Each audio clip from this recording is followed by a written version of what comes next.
Les partis membres du FRDDR ayant boycotté hier à la réunion du CNDP convoquée par le Premier ministre s'expliquent ce matin à travers un point de presse. Précision dans ce journal-là.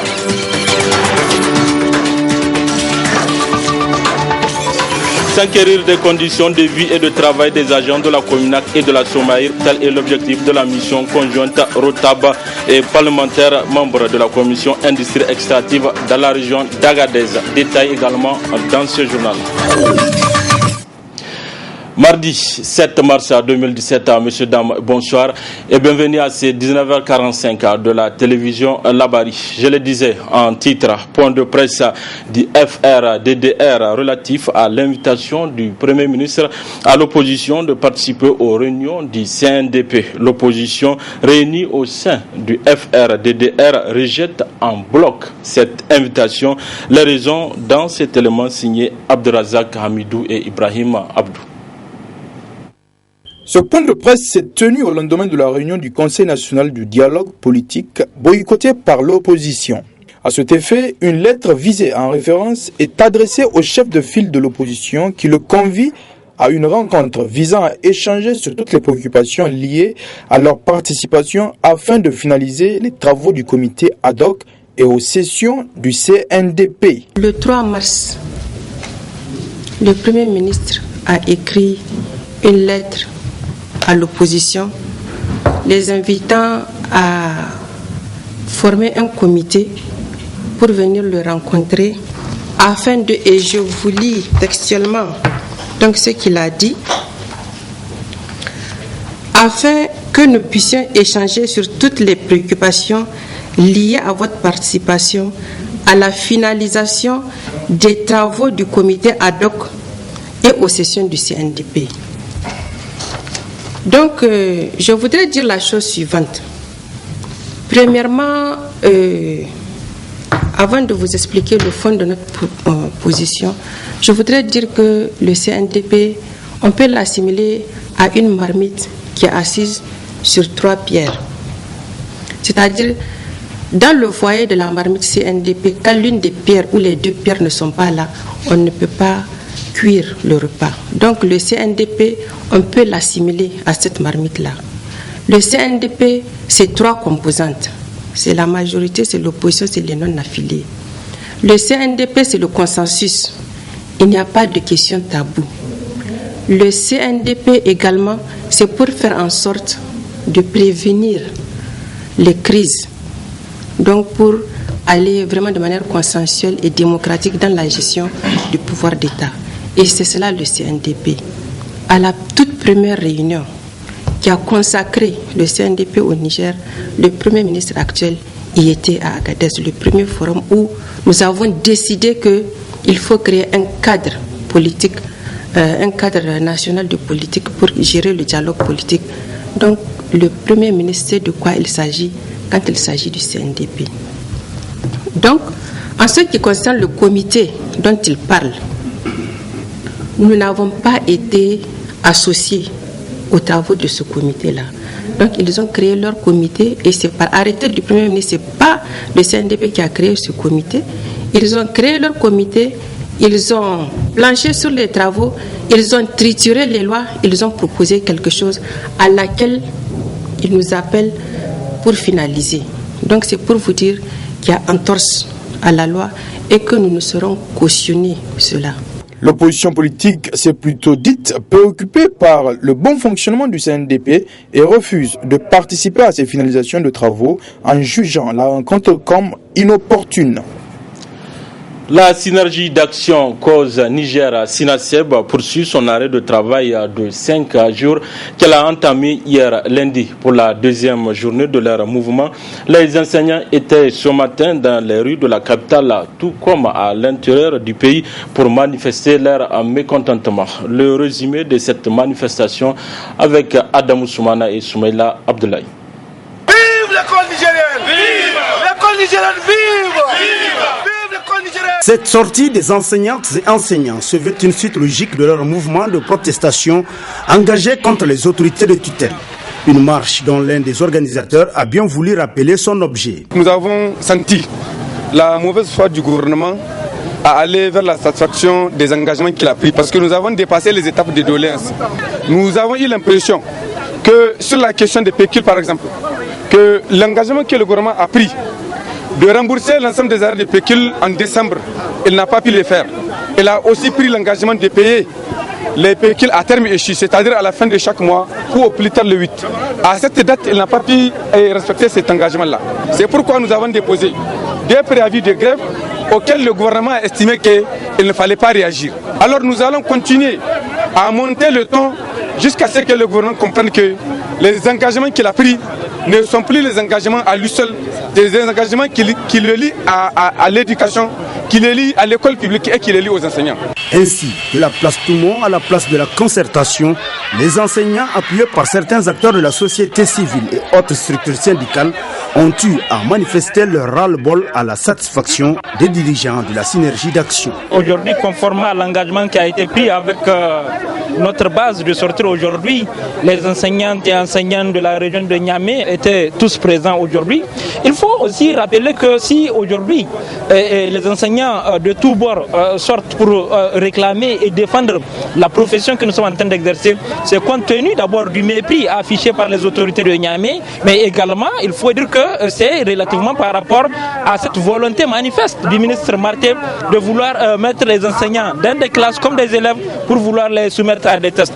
Notons par ailleurs qu'au cours de leur meeting, les responsables syndicaux ont tour à tour pris la parole pour appeler l'ensemble des enseignants à une forte mobilisation en vue de la satisfaction de leurs revendications, tout en les invitant à ne jamais céder aux menaces et intimidations d'où qu'elles proviennent. Dans une déclaration, les médecins nigériens en études de spécialisation au Burkina Faso, Bruxier de l'État, exigent le paiement de 17 mois d'arriérés de bourse. Pour la même occasion, ils demandent aux autorités de payer les frais d'inscription. Précision avec Hassan Saleh Mustafa. Les conditions d'études deviennent de plus en plus difficiles pour les médecins nigériens en formation de spécialisation au Burkina Faso sur programmation de l'État du Niger. En plus des frais d'inscription des années 2015-2016 et 2016-2017 qui ne sont pas encore réglés, ces médecins futurs spécialistes accumulent au total 17 mois d'arriérés de bourse. Objet de cette sortie médiatique. Considérez que dans les universités du Burkina Faso, les frais d'inscription et de formation se payent en début de chaque année académique. Considérez que les pays hôtes versent intégralement les 10 frais dès la rentrée académique pour ces études programmées. Considérez qu'en 2 années académiques, l'État nigérien n'a honoré ni les frais de formation ni la bourse. Considérant les interpellations répétées de nos collègues parmi certains coordinateurs, et c'est à juste titre, au vu de tout ce qui précède, nous médecins nigériens en spécialisation au Burkina Faso sur programmation de l'État nigérien. 1. Exigeons des autorités en charge de la question le paiement intégral des frais d'inscription et de formation de l'année académique 2015-2016 et de ceux de l'année académique en cours 2016-2017 dans un bref délai. Le paiement intégral et sans délai de 17 mois d'arrivée de bourse depuis octobre 2015. Le respect des engagements pris par l'État nigérien en versant régulièrement les frais d'inscription, de formation ainsi que la bourse. Exhortant l'ensemble des camarades à respecter et mobiliser pour d'éventuelles actions. Remercions les autorités universitaires burkinabées et l'ensemble des coordinateurs de formation pour leur patience et leur bonne compréhension. Enfin, nous prenons en témoin l'opinion nationale et internationale sur tout ce qui pourrait arriver. Dans cette déclaration rendue publique au consulat du Niger au Burkina Faso, ces médecins interpellent les autorités nigériennes afin de trouver une solution à leurs problèmes pour pouvoir poursuivre leurs études tranquillement. Le quai des ordures du cimetière Yantala sera réorganisé. Ainsi, en a décidé le Haut Commissariat au programme Niamey-Niala ce matin à travers une vaste opération de ramassage d'ordures sur ce site. Le compte rendu de la rédaction Labari. Une fois de plus, et parce que convaincu que la ville de Niamey peut être propre au grand bonheur des Niamiens, que tôt ce matin, le responsable du commissariat au programme Niamey-Niala s'est rendu sur le quai se trouvant derrière le cimetière Yantala pour superviser cette vaste opération de ramassage des ordures en appui aux efforts déjà entrepris par les municipalités. La gestion des déchets continue à se poser comme problème délicat. Vous en conviendrez avec moi que là nous sommes sur une opération spontanée parce que ce site de prolifération des déchets est situé sur le boulevard Tinimoun et très dérangeant pour les riverains, pour ceux qui passent, et nous ne pouvons cautionner, nous ne pouvons accepter cela. C'est pour cela que nous avons décidé une fois de plus d'apporter un coup de main à l'arrondissement, au premier arrondissement, pour rendre ce site propre. Cette fois-ci, nous sommes en train de discuter avec le maire pour vraiment trouver une solution définitive à ce site. Mais je vous informe aussi par l'occasion que nous sommes dans une démarche de trouver vraiment une solution durable à la gestion des déchets dans la ville de Niamey. Cela nécessite le concours de tous et cela nécessite la conjugaison des moyens, tant techniques que financiers. Donc aujourd'hui, c'est l'exemple, c'est l'illustration parfaite de cette collaboration entre le commissariat Niamey-Niala et l'arrondissement. Pour mener à bien cette mission, le Haut Commissariat au programme Niamey-Niala et le premier arrondissement décident alors de conjuguer leurs efforts pour réorganiser ce site. Dans les prochains jours, il y aura toujours ici un camion qui va donc stationner ici et qui va remplacer les conteneurs au fur et à mesure. Et donc ce que nous demandons à la population, c'est de verser les ordures dans les conteneurs au lieu de les verser par terre. Nous demandons à Niamey-Niala de concrétiser un vœu, c'est-à-dire d'organiser les jeunes qui ont les pousse-pousse, puisqu'on a l'intention de leur faire une formation pour que eux-mêmes ils sachent comment verser les ordures. Vous voyez que les gens parfois versent les ordures au bord du goudron et tout de suite le goudron est envahi, la population crie. C'est les enfants qui viennent. On a dit maintenant, même si c'est des enfants, mettez les ordures dans des sacs pour pouvoir les verser, puisqu'il y a un quai qui a été construit. C'est pour que les gens puissent monter sur les quais et verser les ordures dans les conteneurs. Donc c'est l'appel que nous lançons. Nous ne pouvons pas venir à bout des ordures, des montagnes d'ordures qu'il y a dans la ville de Niamey si nous n'avons pas l'aide de la population. Pour ainsi dire, Niamey-Niala est une affaire de tous.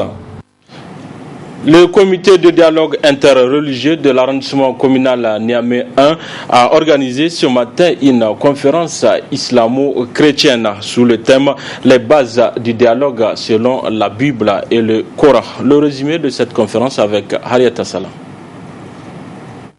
Après les événements anti-Charlie, plusieurs rencontres et actions ont eu lieu pour instaurer un dialogue entre les musulmans et les chrétiens pour que ce genre des événements malheureux ne se reproduisent plus jamais au Niger. C'est dans cette optique qu'un comité de dialogue inter- et intra-religieux a été mis en place, financé par l'Union européenne et mis en œuvre par le consortium CARE et SOS Civisme Niger. Ce jour, 7 mars, c'est le comité de dialogue du premier arrondissement de Niamey qui organise cette conférence islamo-chrétienne de 2 jours sur les bases du dialogue selon la Bible et le Coran. Les objectifs de cette conférence que nous organisons aujourd'hui, c'est pouvoir vraiment permettre aux chrétiens, aux musulmans et à toutes les confessions de comprendre le bien fondé du dialogue. Le dialogue entre les religions, le dialogue entre les religieux, le dialogue entre vraiment les frères et sœurs d'un même pays, d'une même nation.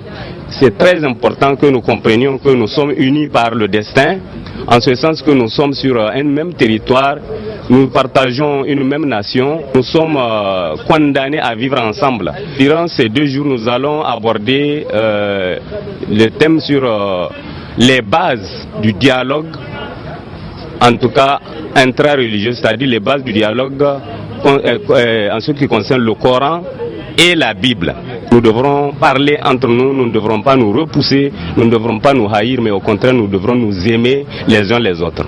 La paix dans le monde, la paix dans nos foyers est la chose visée à travers ces genres de conférences. Nous voulons vraiment à ce que nous soyons ensemble, nous vivions ensemble et que vraiment qu'on laisse vraiment les tiraillements. Donc c'est pour cela que vraiment nous sommes venus ici, vraiment informer d'abord notre commune et après nous allons faire des plans d'action et des TDR. Si vraiment l'homme, on va vers lui, on lui parle, vraiment elle va comprendre et on va rester en paix. Parce que la paix la prime. 2 jours durant, les musulmans des différentes associations islamiques et les chrétiens du 1er arrondissement seront sensibilisés sur la nécessité de vivre ensemble. Dans le cadre des activités commémoratives de la Journée internationale de la femme, la société Niger-Lait SA a organisé une cérémonie afin d'honorer la femme nigérienne. C'est le Premier ministre Birji Rafini qui a présidé la cérémonie. Le compte-rendu est signé Nafissa Touzakou et Nasser Sedou.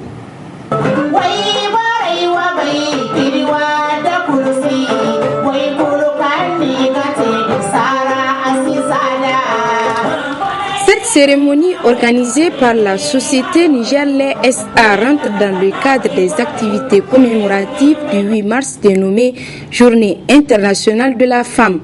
Occasion pour la présidente directrice générale de cette société de faire un bref rappel de la dite société. Notre ferme volonté en ce moment est de changer profondément et de révolutionner le secteur de l'industrie agroalimentaire. Et ce qui nous a valu notre position aujourd'hui de leader dans le secteur par le truchement de la qualité. C'est pourquoi nous sommes certifiés ISO 9001 depuis 2006. À l'époque, seule entreprise nigérienne du secteur agroalimentaire. Notre entreprise est bâtie aujourd'hui sur 1,8 hectare avec un effectif de 123 personnes, dont 12% de personnes handicapées auditives et 14 femmes. Notre société a un capital de 508 860 avec une capacité de production de 55 000 litres par jour, tout produit confondu. Notre chiffre d'affaires est passé de 15 millions en 1995 à 5,5 milliards en 2016. L'importance du thème de cette journée, les femmes dans un monde de travail en évolution, une planète 50-50 d'ici 2030, n'est plus à démontrer. Ce thème très pertinent au XXIe siècle, face à la mondialisation, à la globalisation et à la révolution technologique et numérique, la femme se doit de s'adapter pour une croissance économique durable et inclusive. Pour en revenir aux fondamentaux de cette journée, vous pouvez être rassurés que notre société est en phase avec les grands axes qui sont, entre autres, l'égalité des salaires entre hommes et femmes, l'égalité des sexes en matière de leadership, l'égalité d'accès à la protection sociale, la prise en compte du genre en matière économique pour contribuer à la création de l'emploi et à la réduction de la pauvreté. Prenant part à cette cérémonie, le Premier ministre a, au nom du président de la République, Issoufou Mahamadou, encouragé la présidente directrice générale de Niger-Lait tout en la décorant au grade d'officier de l'Ordre national de mérite. C'est certes pour magnifier, pour célébrer avec vous cette journée internationale de la femme, mais c'est également pour rendre un hommage et pour célébrer une excellence, une femme particulièrement, de par ses performances, de par sa compétence, de par sa persévérance. Il nous est tout à fait indiqué en ce jour solennel de la distinguer. Pour mieux comprendre la chaîne de transformation, la délégation a eu droit à une visite guidée des installations de Niger-Lait, leader des produits laitiers au Niger. Justement, au cours de cette cérémonie, la présidente directrice générale de la société Niger-Lait SA a été honorée au grade d'officier d'ordre national de mérite. Cette distinction n'a pas laissé indifférente la femme nigérienne. On les écoute. Madame Zéné vient d'être honorée par le Premier ministre, donc par le président de la République et l'ensemble du gouvernement. qu'elle a fait. Elle l'a fait pour le Niger, elle l'a fait pour les femmes. Et je pense que c'est un honneur très bien mérité. C'est une femme que je connais depuis longtemps, depuis que nous étions au collège. Et nous avons suivi son ascension progressive dans le monde des affaires, tant au Niger qu'à l'international. Et nous sommes fiers, on est très fiers que le Niger puisse être reconnu à l'extérieur pour l'excellence de ces hommes d'affaires, donc à travers Zeynep Meïda. Parce que je dis bien homme d'affaires. Parce qu'à l'extérieur, elle est considérée comme un homme d'affaires d'abord avant d'être une femme. Mais il se trouve que c'est une femme qui honore bien le Niger et dans un secteur qui est prioritaire quand même. C'est le secteur de production agro-pastorale, donc le lait, où elle est en train d'exceller, ou en train de donner l'exemple. Je pense que beaucoup de femmes vont suivre son exemple et donc elle va servir d'encouragement pour nous toutes, pour nos filles, pour nos sœurs qui aimeraient embrasser le métier dans le domaine agro-pastoral, de transformation agro-pastorale, mais aussi dans le monde des affaires. Une mission conjointe parlementaire de la Commission Industrie Extractive et le réseau des organisations pour la transparence et l'analyse budgétaire ROTAB en visite à Agadez, où ils ont visité la Cominac et la Somaïr afin de s'inquérir des conditions de vie et de travail des agents des dites sociétés minières ainsi que leur rapport avec la population riveraine. Le compte rendu avec nos envoyés spéciaux. Après Samira à Tilaberi, Soraz à Zender, la mission conjointe réseau des organisations pour la transparence et l'analyse budgétaire ROTAB et les parlementaires membres de la commission industrie extractive se poursuivent. Pour cette troisième étape, c'est la région d'Agadez qui est à l'honneur, où la mission a eu droit à une visite sur le site d'exploitation de l'uranium de la Somaïra et celui de la Cominac, avec comme seul objectif de s'inquérir des conditions de vie et de travail de ces miniers. L'objectif de déplacement ici, c'était un peu de visiter les unités industrielles donc de la région pour voir leur état de fonctionnement et aussi les conditions de travail des agents, non seulement des personnels qui sont dans ces compagnies-là, mais également la population riveraine, donc l'état de collaboration avec ces riverains. Et également donc recueillir les préoccupations des uns et des autres pour qu'on puisse ensemble voir dans quelles conditions on peut faire des propositions en cas de difficulté de mise en application de ces textes législatifs donc dans la matière. Nous avons eu à constater au niveau de cette présentation le diagramme de production. Donc ce diagramme-là, on a constaté quand même qu'il y a une chute de production aussi bien à la Somaïra qu'au niveau de la Cominac. Bon, mais cette société de production-là aussi, elle est en lien avec la situation économique du pays, du monde en général. Parce que vous savez très bien que aussi le marché mondial aussi n'est pas très promettant. Donc, ce qui fait que aujourd'hui, les deux sociétés ont pu s'adapter ou bien adapter leur production par rapport aux besoins du terrain. Pour le ROTAB, le constat qu'auront à dégager ces parlementaires leur amènera sans nul doute à revoir et qualifier certaines lois sur l'industrie extractive au Niger. Nous avons besoin des parlementaires pour faire passer certains nombre de choses dont nous avons besoin au niveau de l'Assemblée et aussi faire des propositions de loi. Donc nous avons créé ce réseau, on a travaillé avec l'ancien réseau et ils ont aussi été sur le terrain avec d'autres acteurs. Et nous avons formés et maintenant ils sont partis. Il y a les nouveaux parlementaires qui sont là, le nouveau parlement qui est là. Et donc le bureau a été renouvelé, le bureau de ce réseau a été renouvelé, les membres sont renouvelés. Donc nous nous sommes dit qu'il faut les amener sur le terrain. Avec notre partenaire indien, nous avons initié cette mission pour que les députés viennent sur le terrain, pour qu'ils voient des visites ce qui se passe sur le terrain, pour qu'ils écoutent la population. Et au retour de l'Assemblée, qu'ils corrigent certaines erreurs qui sont certaines lacunes de la loi. S'il y a des vides juridiques, qu'ils aillent les propositions de loi Et s'il faut interpeller des ministres, s'il faut faire des investigations plus approfondies, qu'ils prennent des dispositions pour les faire. Donc voilà les objectifs de cette mission. Plusieurs rencontres entre membres de la mission, délégués, syndicats et population riveraine de ces sites ont été effectuées au cours de cette mission. Voilà, messieurs, dames, c'est tout pour ces 19h45 de la télévision Labari. Merci à vous de l'avoir suivi. Au revoir.